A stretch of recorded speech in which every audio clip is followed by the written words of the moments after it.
622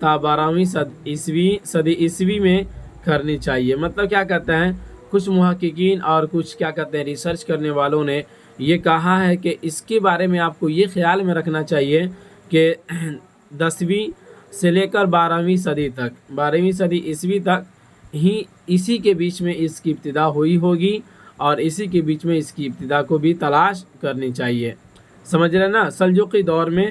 اور اس وقت یعنی کہ 10ویں سے لے کر 12ویں صدی تک جو ہے وہ کس کی دور تھی؟ سلجوقی وغیرہ کی دور تھی۔ جیسے کہ آپ جانتے ہیں کہ اس ہندوستان، اب تو 12th میں ہوں گے تو بہت سارے بچے ایسے ہوں گے جو آرٹ سے لیے ہوں گے، اور بہت سارے بچے ایسے جو سائنس سے ہوں گے، بہت سارے ایسے ہوں گے جو کامرس سے ہوں گے، ٹھیک ہے نا۔ تو بہرحال جو اتہاس پڑھ رہے ہوں یا پڑھے ہیں تو ان کو تو پتہ ہے کہ یہ اس ہندوستان کی تاریخ جو ہے یہ کیا کہتے ہیں بادشاہت میں اور پھر کیا کہتے ہیں حکمرانیت میں ایک اپنا مثال رکھتی ہے، ٹھیک ہے نا۔ اور اس کے بعد کتنے لوگوں نے اور خاص طور سے مسلمانوں نے جو کیا کہتے ہیں اپنی حکومت کی، اور جس طرح سے یہ حکمراں بن کر رہے، دنیا پہ راج کیے، 800 برس تک راج کیے۔ اس کے بعد پھر جب یہ اللہ کی نافرمانی میں اتر گئے تو پھر اللہ نے ان سے بھی یہ حکومت کو چھین لیا، ٹھیک ہے نا۔ تو جب آپ اتہاس پڑھ رہے ہیں یا پڑھیں گے تو آپ کو اس چیز کی تو پتہ چلیے جائے گی، سمجھ رہے نا۔ آج تک دھرتی پر کوئی ایسا پیدا نہیں ہوا جو مسلمانوں کی اتنا زیادہ دنوں تک راج کر کے اس دنیا سے چلا گیا ہو، آج تک کوئی نہیں ہوا۔ تو آج مسلمانوں کو بہت ساری جگہوں پہ ابھی ٹرینڈنگ میں یہ باتیں چل رہی، آئی لو محمد کہہ دینے کی وجہ سے اتر پردیش میں کیا ہوا، کچھ نوجوانوں کے اوپر FIR کر دیا گیا، اور حد تو تب ہو گیا کہ اس کے FIR کو قبول بھی کر لیا گیا۔ یہاں پہ اتنا کیا برائیاں ہوتی ہے، اتنا گینگ ریپ ہوتا ہے، اتنا جلا کر مار دیا جاتا ہے، اور بھی بہت کتنی آئے دن کے اخبار نیوز تو دیکھنے کا جی نہیں چاہتا ہے، سمجھ گئے نا۔ تو اس پر ان لوگوں پہ کچھ نہیں، ان لوگوں کے سمرتھن میں، ان لوگوں کے سپورٹ میں تو باقی وپکش کے جو پارٹیاں ہوتی ہیں وہ دھرنے پہ اتر جاتی ہے کہ ان کو رہا کیا جائے۔ تو یہ حالات اتنے زیادہ بن چکے ہیں نا، میں آپ کو بتا دینا چاہتا ہوں اس چینل کے مادھیم سے، جو بچے یہ سننے پڑھ رہے ہیں، آپ پڑھنے والے ہیں، سمجھ لیجئے تاریخ ضروری ہے۔ آپ یہ اسی کی وہی تاریخ پھر آ رہی ہے قریب، جو غزوہ بدر سے پہلے جو تاریخ تھی آپ پڑھیں گے۔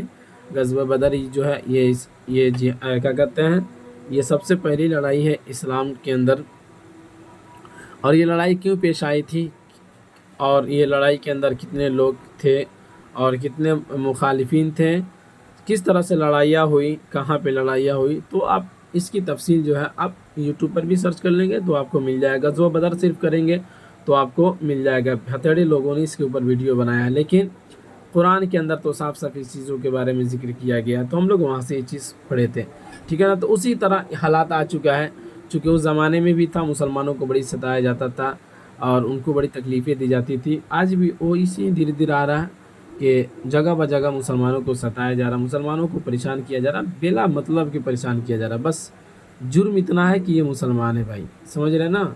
تو کہتے ہیں نا جب پاپ کا گھڑا بھر جاتا ہے نا تو پھر کیا ہوتا ہے، آپ تو سمجھدار ہیں، تو ہوگا بھی ایسے ہی ہوگا، غزوہ بدر کی طرح تو پھر ہونا ہی ہے۔ بہرحال چلیے یہ باتیں تھیں، حالات کے حساب سے کیا کیجیے گا، بولی زبان سے نکل ہی جاتی ہے ساری باتیں۔ تو کہتے ہیں تو سلجوقی دور میں جو تھا یہ جو ہے اس کو تلاش کرنی چاہیے، قطع تاریخ جو وہاں سے ہو سکتا ہے کہ اس کا سلسلہ جو ہے وہیں سے ہوا ہوگا، ٹھیک ہے نا۔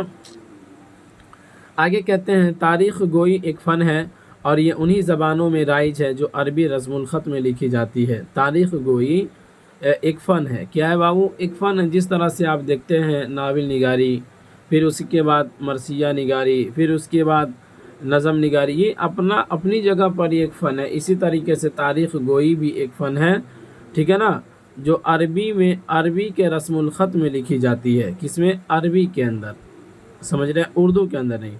ولادت، شادی، وفات، کتابوں کی تصنیف، بادشاہوں کی تخت نشینی، فتوحات، خطاب یابی، مصنف پر معموریت اور عمارت کی تعمیر وغیرہ گویا ہر طرح کے اہم واقعات کے سال کو محفوظ رکھنا اس فن کا مقصد ہے۔ یعنی کہ تاریخ گوئی جو ہے اس کا مقصد کیا ہے؟ ہر طرح کی تاریخ اور ہر طرح کی باتوں کو اور ہر طرح کی چیزوں کو کیا کرے؟ وہ محفوظ رکھے، یہی اس کا کام ہی ہے، ٹھیک ہے نا۔ تاریخ گوئی کا مطلب ہی کیا ہوتا ہے؟ جیسے کہ آپ بابر کی کہانی کو بیان کر رہے ہیں، یا کہ اورنگزیب کو کہانی کو بیان کر رہے ہیں، یا کہ محمد بن قاسم کی کہانی کو آپ بیان کر رہے ہیں، اسی کو تو کہا جائے گا تاریخ گوئی، ٹھیک ہے نا۔ گو کے مطلب کیا ہوتا ہے؟ بولنا، کہنا۔ تاریخ کے مطلب اتہاس، بیتا ہوا آپ کا کل، ٹھیک ہے نا۔ تو اس کو اگر آپ بیان کر رہے ہیں تو اس کا مطلب کیا ہوتا ہے کہ اس کو یاد رکھنے کی آپ پریاس کیے ہیں اور پھر یاد کرانے کی بھی آپ کوششیں کر رہے ہیں، ٹھیک ہے نا۔ امتاً یہی باتیں اس کے ضمن میں سمجھ میں آتی ہے، ٹھیک ہے نا۔ تو اس کو بھی یہاں پہ کہا کہ مطلب یہی ہوتا ہے ہر طرح اہم واقعات کو سال کو محفوظ رکھنا اس کا فن مقصد ہے، ٹھیک ہے نا۔ اب دیکھتے ہیں کامیاب خطِ تاریخ کی خوبی یہ ہے۔ اب دیکھیے یہ تو سمجھ میں آ گیا، اب کامیاب خطِ تاریخ کون سا ہوگا؟ تو اس کی خوبی یہ ہے کہ اس سے متعلقہ واقعے کی وضاحت بھی ہو جائے اور اس کی اعداد جوڑنے سے واقعے کا سال بھی برآمد ہو جائے۔ کیا ہو جائے بھائی؟ واقعے کا سال بھی برآمد ہو جائے، یعنی کون سا سال یہ واقعہ پیش آیا ہے تو وہ بھی برآمد ہو جائے۔ تو اس کے لیے کوئی نہ کوئی ایک ٹرک چاہیے نا، جو دیکھیے یہاں پر بیان کرے گا۔ دیکھیے وہ عربی کے اندر تاریخ لکھنے کا اپنا ایک کیا بنایا ہے، فارمولہ یہاں پہ تیار کیا ہے۔ تو یہ سب آپ مزید اس یہاں پر آتے ہیں تو آپ کو بتاتے ہیں، سمجھ رہے ہیں؟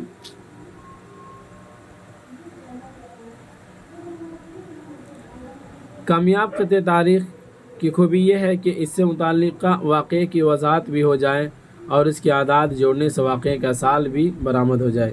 اس فن کے ذریعے تاریخ کو ایسا مصرع، جملہ یا فقرہ ترتیب دیتا ہے جس کے حروف کے اعداد جوڑنے سے اس سال کی تاریخ برآمد ہوتی ہے۔ جس سال وہ اہم واقعہ رونما ہوا ہے، ایسے مصرعے، جملے یا فقرے کو مادہ تاریخ کہتے ہیں، ٹھیک ہے نا۔ یعنی کہ جس سال بھی جو واقعہ اور جو بھی حادثہ یا جو بھی باتیں پیش آئی ہے تو اسی کو یہ کیا کرتا ہے؟ ترتیب دیتا ہے۔ کیا کر دیتا ہے؟ تاریخ گوئی کے ذریعے کیا ہوتا ہے؟ ترتیب دیا جاتا ہے۔ دیکھ رہے ہیں نا، جملہ یا فقرہ کو ترتیب دیتا ہے جس کے ذریعے حروف اعداد کو جوڑنے سے اس سال کی تاریخ برآمد ہو جاتی ہے، ٹھیک ہے نا۔ یعنی کہ تاریخ گو جو ہوتا ہے وہ فقرے کو یا جملے کو ترتیب دیتا ہے۔ جب ترتیب دے دیتا ہے تو پھر کیا ہوتا ہے؟ اس سے یہ سمجھ میں آ جاتا ہے کہ یہ اس ترتیب سے کون سا مطلب نکل رہا ہے، یعنی کون سی تاریخ۔ یہاں جملے سے بھی تاریخ نکلے گا، یہاں پہ دیکھ لیجئے گا، ٹھیک ہے نا۔ جس طرح سے آپ کاؤنٹنگ کرتے ہیں نا 1 2 3 4 5، ٹھیک ہے نا۔ تو یہ کہ یہ ہوا۔ اب بھائی عربی کے اندر کیا ہوگا؟ تو عربی کے اندر بھی ان لوگوں نے کچھ بنا رکھا ہے جس کو یہاں پر نیچے میں دیا ہے، ٹھیک۔ تو اسی کو کہتے ہیں کہ کچھ حروف ہوتے ہیں یا کچھ جملے ایسے ہوتے ہیں جس کو اگر آپ جوڑ دیجئے گا نا تو ایک کوڈ بھاشا ہوتا ہے، ٹھیک ہے نا۔ سمجھ لیجئے ایک کوڈ بھاشا ہے، ٹھیک۔ آگے کہا تاریخ گوئی ایک مشکل لیکن دلچسپ فن ہے۔ مشکل تو ہے بھائی، ظاہر سی بات ہے، بہت مشکل فن ہے، چونکہ ساری باتوں کو ذہن میں بیٹھانا پڑتا ہے، اس کو گہرائی تک مطالعہ کرنا پڑتا ہے، ایک جگہ سے وہ چیزیں تو ملتی نہیں ہیں، لیکن یہ دلچسپ ہے۔ کیا یہ دلچسپ فن ہے؟ تحقیقی نقطہ نظر سے اس کی اہمیت اس لیے مسلم ہے کہ تاریخیں عام طور سے اسی زمانے میں کہی جاتی ہے جس زمانے میں واقعہ رونما ہوتا ہے۔ عام طور پہ دیکھو، جیسے کہ عام طور پہ جو کہانیاں بیان کی جاتی ہے وہ اسی زمانے کی کہانیاں بیان کی جاتی ہے۔ اب جیسے کہ مان لیجئے کورونا 2020 میں آیا تھا، اب وہ بیت گیا ہمارے درمیان سے، تو بہت کم ہی اب اس کی کہانی کو بیان کی جاتی ہے۔ عامتاً جو ابھی آتا ہے، جو پریزنٹ میں جو چل رہا ہے، تو اسی کی کہانی زیادہ تر، سمجھنا ایسا نہیں کہ اس کو بیان نہیں کیا جاتا، اس سے نفی مت نہیں کیا گیا، آپ بات کو سمجھ کر پڑھیے گا، ٹھیک ہے نا۔ کتاب والے نے کیا لکھا بھائی کہ عام طور سے اسی زمانے میں کہی جاتی ہے جس زمانے میں واقعہ رونما ہوتا ہے، یعنی واقعہ سامنے آیا ہوا ہوتا ہے۔ اس طرح متعلقہ واقعے اور مادہ تاریخ کے درمیان زیادہ وقفہ نہیں ہونے کے سبب سن میں شک کی کوئی گنجائش نہیں کے برابر ہوتی ہے۔ اب ظاہر سی بات ہے، جیسے کہ مان لیجئے ابھی جو پریزنٹ جو 2025 جو چل رہا ہے، تو اس سال کے اندر کوئی واقعہ پیش آیا اور اس سال کے اندر بیان کر دیا گیا، تو اس میں کوئی شک کی گنجائش تو ہے نہیں، چونکہ یہ اسی سال کا واقعہ ہے اور یہ ایسا واقعہ ہے جو سب کے سامنے ہے۔ اسی کو صاحب کتاب نے کہا کہ برابر ہوتی ہے، حالانکہ یہ بھی درست ہے کہ بہت سی تاریخ واقعہ رونما ہونے کے بہت برسوں بعد بھی کہی گئی ہے، لیکن ایسی مثالیں کم ہیں، ٹھیک ہے نا۔ یعنی کہ جو واقعہ بہت دن پہلے گزر گیا، ٹھیک، تو اس کے بعد پھر اس کی تاریخ کہی گئی ہے، اس واقعے کو بیان کیا گیا ہے، تو بیان تو کیا گیا ہے بٹ ایسی مثالیں بہت کم دیکھنے کو ملتی ہے، سمجھ رہے ہیں۔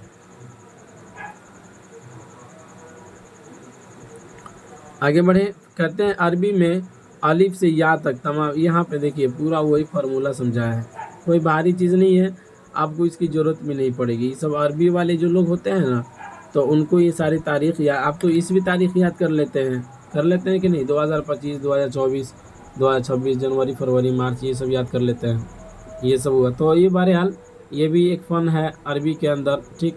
اب کسی تاریخ کو محفوظ رکھنا ہے، کسی واقعے کو محفوظ رکھنا ہے، تو اس کے بعد یہ کوڈ بھاشا یہ سب لگاتے ہیں، جس سے کیا ہوتا ہے سمجھ میں آ جاتا ہے، اس کو اکٹھا کرنے سے سمجھ میں آ جاتا ہے کہ ہاں فلانا زمانے میں فلانا سن میں یہ واقعہ جو ہے وہ پیش آیا ہے، ٹھیک۔ تو اسی کو کہتے ہیں عربی میں الف سے یا تک تمام حروف کی اعداد متعین ہے، یعنی الف سے لے کر یا تک عربی کے اندر جو بھی حروف ہے، اردو کے اندر تو آپ پڑھوے کیے ہیں، ٹھیک ہے نا، اردو کے اندر کتنا حروف ہوتا ہے، 37 حروف تو آپ پڑھوے کیے ہیں، لیکن عربی کے اندر جو حروف ہوتا ہے تو اس کے جتنے بھی اعداد ہیں وہ سب کے سب متعین، جیسے کہ مان لیجیے الف جو ہے اس کا کیا عدد ہے، میم جو ہے وہ اس کا عدد کیا ہے، سمجھ رہے ہیں، جیم ہے تو اس کا عدد کیا ہے، مطلب اس کا گنتی کیا ہے، میم کو کتنے نمبر گنتی پر رکھا گیا ہے، اس طرح سے سب کے اعداد متعین ہیں۔ اس کے سبھی حروف کو 8 کلمات یعنی ابجد، حوض، حتی، کلمن، صافز، قرشت، سخز اور زغ کے نام سے منقسم کیا گیا ہے، ٹھیک ہے نا۔ یہ جو نا 8 کلمات جو ہے تو اسی کے اندر عربی کے تمام اعداد کو کیا کر دیا گیا ہے، اکٹھا کر دیا گیا ہے، سمجھ رہے ہیں۔ اس کا پہلا حصہ چونکہ ابجد ہے نا، یہاں پہ ابجد ہے، اس لیے اسے حساب ابجدی کے نام سے بھی کہا جاتا ہے۔ اور یہ زیادہ تر جانتے ہیں عربی کے اندر تعویذ وغیرہ کا جو کام وغیرہ جو کرتے ہیں نا، تو ان کو یہ ساری چیزوں کی ضرورتیں پڑتی ہے۔ تعویذ کے آپ کے پاس کوئی کتاب ہوگی بہت پرانی کتاب، جیسے کہ تعویذ، پتہ نہیں آپ لوگ تعویذ وغیرہ کو مانتے ہیں کہ نہیں مانتے ہیں، آپ لوگوں کا نظریہ کیسا ہے مجھے تو پتہ نہیں، لیکن تعویذ کیا چیزیں ہوتی ہے، حدیث کے اندر ہم لوگوں نے پڑھا تھا، ایک الفیۃ الحدیث کر کے کتاب کی نام تھی، تو اس کے اندر آپ صلی اللہ علیہ وسلم کی ایک حدیث بیان کی گئی تھی، 1927 نمبر حدیث ہے الفیۃ الحدیث، یعنی کہ 1000 حدیث ہے وہ، تو 1927 نمبر پہ وہ حدیث ہے۔ حدیث کے اندر یہی بیان کیا گیا تھا کہ آپ صلی اللہ علیہ وسلم نے فرمایا تھا کہ چھوٹے جو بھی بچے ہوتے ہیں تو وہاں پہ کچھ کلمات ذکر کیے گئے تھے کہ ان کے گلے میں ڈال دیا جائے، ٹھیک ہے نا، اس کو لے کر، اس سے کیا ہوتا ہے کہ چھوٹے بچے جو ہوتے ہیں وہ روتے نہیں ہیں اور ڈرتے نہیں ہیں، سپنا وغیرہ نہیں دیکھتے ہیں، ٹھیک ہے نا، جن کو برا سپنا آتا ہے تو اس طرح کی اس کو لے کر پڑھ لینا چاہیے، ٹھیک، تو اس سے بڑی فائدہ ہوتا ہے، اور نہیں تو نہیں پہنچ سکتے ہیں تو اس کا آسان طریقہ ہے کہ اس کو پڑھتے رہیے، دن میں 4 بار 5 بار 10 بار پڑھتے رہیے، اور وہ کلمہ کیا ہے جب آپ کو ضرورت پڑے گی تو آپ ہم سے کہیے گا، ہم انشاءاللہ آپ کو دے دیں گے، ٹھیک ہے نا، وہ ہے میرے پاس، اس کا وہ تو زبانی ہم لوگ کو یاد ہے، اعوذ بکلمات اللہ التامات من غضبہ و عقابہ و شر عبادہ و من همزات الشیاطین و ان یحضرون، یہ تو عربی کی عبارت ہے، ایسے ہی ہم لوگ کو یاد ہے، ٹھیک ہے نا، بہت یہ سب چیزیں، ٹھیک ہے نا۔ تو یہ عربی کے اندر بہرحال یہ باتیں تھی بتا دیا، تو یہ کیا ہے، اسے حساب ابجدی کے نام سے بھی کہا جاتا ہے، حساب ابجدی کا دوسرا نام حساب جمل بھی ہے، ٹھیک ہے نا۔ مذکورہ 8 کلموں میں عربی حروف تہجی کے سبھی 28 حروف شامل ہیں، ان کے اعداد متعین کرنے کا طریقہ یہ ہے کہ شروع کے 9 حروف جیسے الف با جیم دال ہا واو زا ہا تا میں 9 اکائیاں یعنی 1 سے لے کر 9 تک ہے، ان کے بعد کے حروف یا کاف وغیرہ وغیرہ میں 9 دہائیاں یعنی 10 سے لے کر 90 تک، پھر باقی حروف کاف شین وغیرہ وغیرہ میں سے 1 سے لے کر 900 تک، 100 سے لے کر 900 تک، اور آخری حروف غین کے لیے 1000 کے لیے اعداد ڈالنے سے تمام حروف تہجی کے اعداد حاصل ہو جائیں گے۔ مطلب یہاں پر یہ دیکھیے اس سب کے اعداد یہاں پر متعین کیا ہے. الف کی اعداد کیا ہوگا, جیم کے اعداد کیا ہوگا, دال کے اعداد کیا ہوگا. مطلب یہ کہتا ہے نا جیسے کہ الف سے لے کر اور تا تک, تو یہ جو ہوگا 1 سے لے کر 9 تک ہوگا. اس کا اعداد کتنا ہوگا بابو, 1 سے لے کر 9 تک ہی ہوگا. ٹھیک ہے نا. پھر اس کے بعد یا سے لے کر صاد تک, یہ جتنا اس میں جو حروف دیا ہے نا, یہ کہاں سے لے کر ہوگا بھائی, 10 سے لے کر 90 ہی تک ہوگا. ٹھیک ہے نا. اور کاف سے لے کر زا تک, اس میں سے جتنا ہو نا 100 سے لے کر 900 تک ہوگا. ٹھیک ہے نا. اس کے بیچ میں اب اس میں جیسے کہ مان لیجئے سا کا اعداد کیا ہے کہ نہیں. اعداد کا مطلب نہیں سمجھ رہے, گنتی. ٹھیک ہے نا. سا کا کتنا نمبر گنتی ہے, جیسے کہ 20 ہے یا 50 ہے یا کہ 600 ہے یا 700 ہے یا کہ 800 ہے. ٹھیک, تو یہ ہے. یا ذات کا 200 ہے, 500 ہے, 600 ہے. تو اس سب کا جب اعداد آپ جب دیکھ لیں گے تو آپ کو آسانی سے سمجھ میں آ جائے گا. تو عامةً اس کی ضرورت وغیرہ بہت کم پڑتی ہے, لیکن یہاں پہ تھوڑا سا ایک جھلک آپ کو دکھا دیا گیا, تعویذ وغیرہ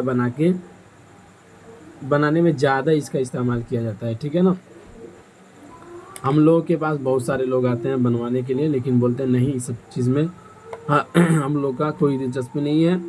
اور خاص طور سے غیر مسلم لوگ تو اور زیادہ بھائی, ان کو تو خیر. اب جیسے کہ مان لیجئے کسی کو نظر لگ گئی ہے, تو نظر لگنے کی کیا ہے بھائی, قرآن کے اندر کیا بتایا گیا, موعظتین پڑھ کر دم کر دیجئے, یا پانی پہ ڈال دیجئے دم کر کے پلا دیجئے, یا کہ کتاب آتی ہے منزل, اس کو پڑھ کے دم کر کے دے دیجئے. ٹھیک, اور اس کے بعد پلا دیجئے مریض کو, انشاءاللہ شفا مل جائے گی. ٹھیک, تو دیکھیے قرآن کے اندر تو صاف چیز, آپ کو تو یقین ہے جو قرآن جیسے ہم پڑھ کے دیں گے شفا مل جائے گی. اب بھائی ان لوگ کو پڑھ کے دے دیجئے گا, اس کے بعد وہ آپ کو تو سمجھ لیجیے آپ کا پیچھا چھوڑنے والے نہیں ہیں. غیر مسلم لوگ تو تھوڑی سی بھی اگر آپ ان کا ہیلپ کر دیتے ہیں نا, تو وہ بہت زیادہ آپ کو بہت زیادہ رسپیکٹ کرتے ہیں, بہت زیادہ عزت بھی دیتے ہیں آپ کو.